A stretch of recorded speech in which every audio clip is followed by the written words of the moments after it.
Yo, what's up guys, welcome back to the channel. In today's video I'm going to show you how to add a secondary user to your Digit accounts.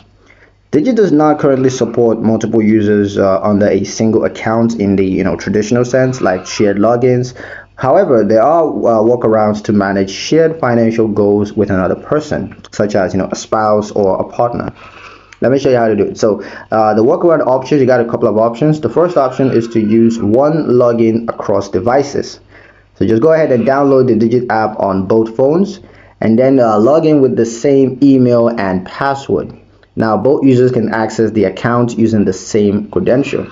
You got to be cautious with security, so enable biometric login on both devices for better protection. The second option is to share goal updated manually. So you can create shared savings goals, for example, vacation funds, new car, whatever it is.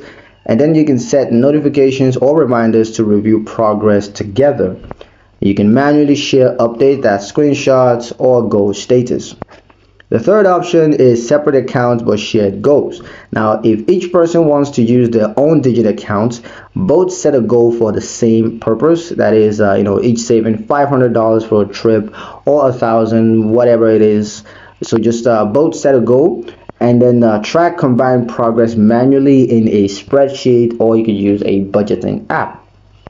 A quick tip: Digit is designed for individual financial management, but shared use is possible by logging in across devices.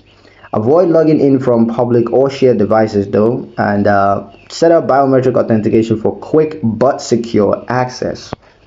That's pretty much it for the video, guys. Hope you liked it. Hope you found the information useful enough. If you did, like the video, subscribe to the channel, and don't forget to ring that notification bell so you never miss another update in the future. Thank you guys for watching, and I'll see you in the next one.